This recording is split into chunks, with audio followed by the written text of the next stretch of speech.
Welcome to DMCK News. I'm Diaria Smith, reporting live from Mystic Falls. Today, we're reporting something different. Instead of the normal news we bring you, we are going to broadcast a special report regarding Thomas Jefferson's time as President of the United States of America. Jefferson first ran for president against the incumbent John Adams when the latter was running for his second term in office. Adams was pressured by his fellow politicians to run again after Jefferson was nominated with Aaron Burr by the Democratic Republicans. John Adams was a Federalist. There wasn't much support for Adams' second term because many opposed his taxes, handling of foreign affairs, and the Alien and Sedition Acts, which Jefferson and James Madison worked against, ultimately causing them to become void. The Democratic Republicans also won the election because of the 3/5 clause. The southern states' votes counted for more since slaves were counted as 3/5 of a person in the Electoral College. This made it so that even though the Federalists won the popular vote, the Democratic Republicans won the election. A tricky situation arose, though. At the time, President and Vice President were determined by who had the most electoral votes. But Jefferson and Burr tied for electoral votes with 73 votes. The Constitution stated at the time that the House of Representatives would vote to determine who would be president and who would be vice president. There was indecision, and after many ballots, Alexander Hamilton decided to support Jefferson because although he disliked both Burr and Jefferson, he disliked Jefferson less and threw his support behind him. This secured the presidency for Jefferson but left Burr very angry. Burr saw the result as damaging his honor and dueled Hamilton, during which he shot and killed Hamilton. Before John Adams left office, he commissioned justices of the peace to facilitate and oversee trials in court. But once Jefferson came into office, he ordered James Madison to resend the commissions to the justices. One of the justices, William Marbury, petitioned the writ of mandamus, which is when a lower government official accuses a high government official of not fulfilling or abusing their duties. It was brought before the Supreme Court, and they decided that Marbury could petition the writ, but the Supreme Court couldn't enforce it because the act giving them this power, Section 13 of the Judiciary Act, was declared unconstitutional, so they no longer had the power to issue the writ. The end result was the Supreme Court was given the power to rule on the constitutionality of laws and created the modern Supreme Court. The case of Marbury versus Madison was the first case to use the judicial review, which is the ability of the Supreme Court to limit congressional power by declaring legislation unconstitutional. The judicial review was what gave the courts the jurisdiction. Marbury was not seated because the Marshall Court ruled the judicial review of 1789 to be an unconstitutional extension of the Supreme Court power. It came down to the decision of the court when the two laws clashed as to which laws would apply in this situation. The embargo of 1807 was created to force Britain to respect America's rights to remain neutral during the Napoleonic War. The Napoleonic War was a series of battles that the British encountered with the French in order to seize European superiority. The Louisiana Purchase in 1803 caused the Americans to become directly involved with this war. The British began to seize American British-born people and force them into their navy, which ruined their chances of remaining neutral. In an attempt to keep peace, Jefferson decided to create a treaty to stop this impressment, but the British ignored it.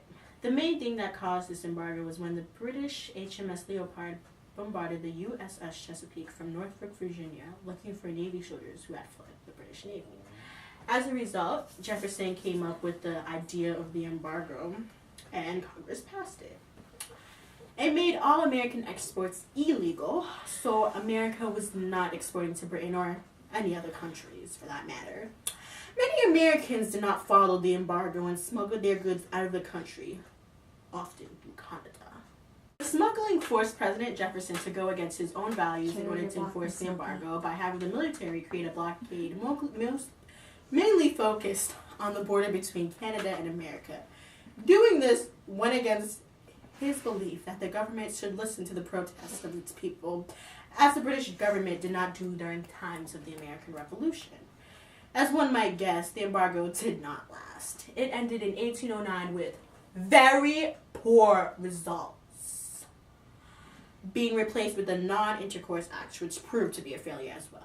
Not being able to trade with other countries caused economic issues through America, particularly in New England, where it caused an economic depression, leaving 30,000 sailors jobless.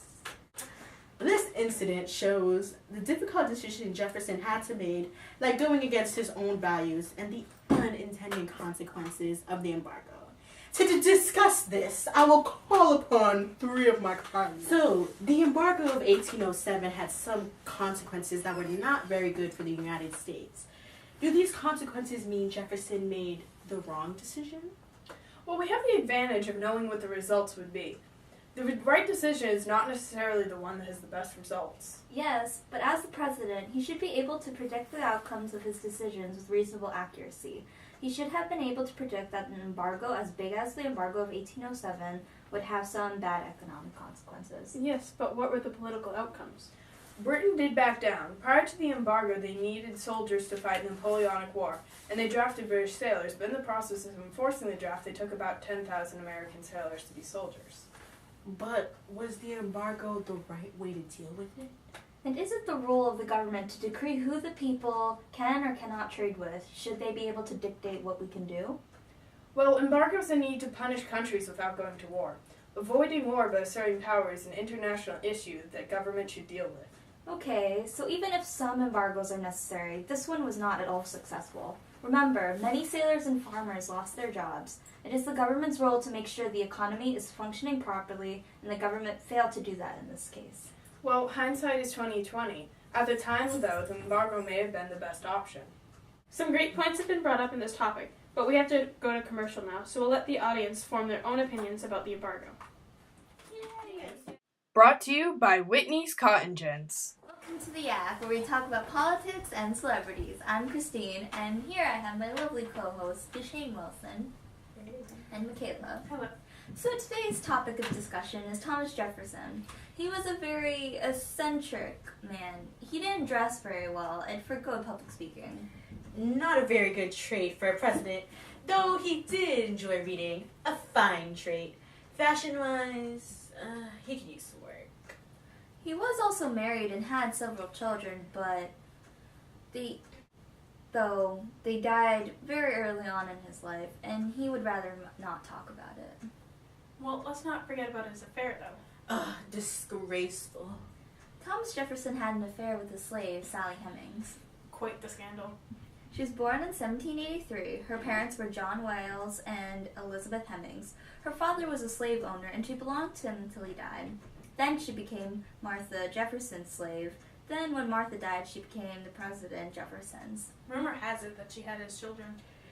I have a feeling this conversation is not appropriate for our younger viewers. Why don't we talk about something about his relationship with fellow politicians? Well, he was known to argue with Alexander Hamilton quite a bit when he was Secretary of State for Washington during his first term. Maybe that's the reason he did not serve a second term. He probably went up to Washington and said, "I'm out," and ran with his tail between his legs.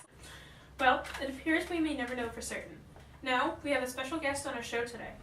He has some big shoes to fill after Washington retired from office. Please welcome the second President of the United States of America, John Adams. So, welcome, Mr. Adams. Thank you so much for appearing on our show today.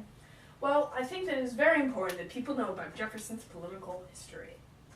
Okay then, so, Mr. Adams, you and Jefferson have known each other for quite a long time, correct? Unfortunately, yes. When I first met him, Jefferson was skilled at writing political editorials.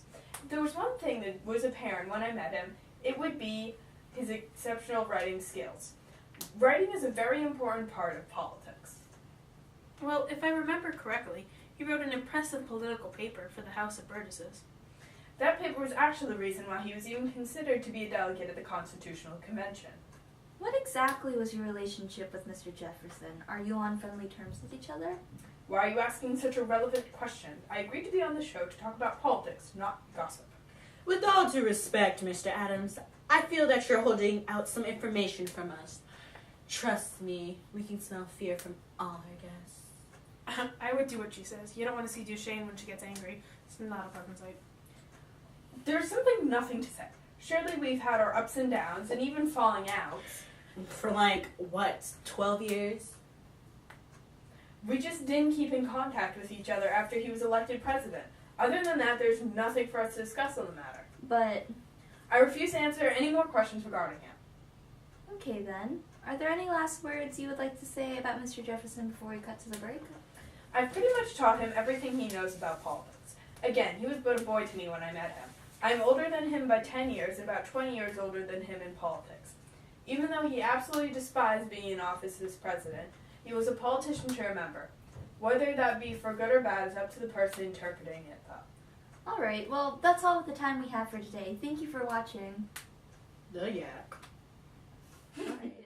Thomas Jefferson's plan for the country relied on Western expansion and getting access to the international market for farm products. His visions were disrupted, though, when France regained control of the Louisiana area. Napoleon, who gained power during the French Revolution, threatened Western expansion for America by threatening to block Americans from accessing the port of New Orleans. This port was vital for the economy during this time because new American settlements that lay west of the Appalachian Mountain Range depended on the Mississippi River to transport goods to sell on the market. Without this, the frontiersmen will be forced to ship their products by land, which was considered impractical and expensive. To solve this problem, Jefferson sent diplomats to France to negotiate. He also sent other diplomats to Britain to delve into other political options for the nation. In the end, Napoleon ended up selling the land for about $15 million because his army needed money to fight in the Napoleonic Wars. He sold each acre of the Louisiana Purchase for about 4 cents per acre.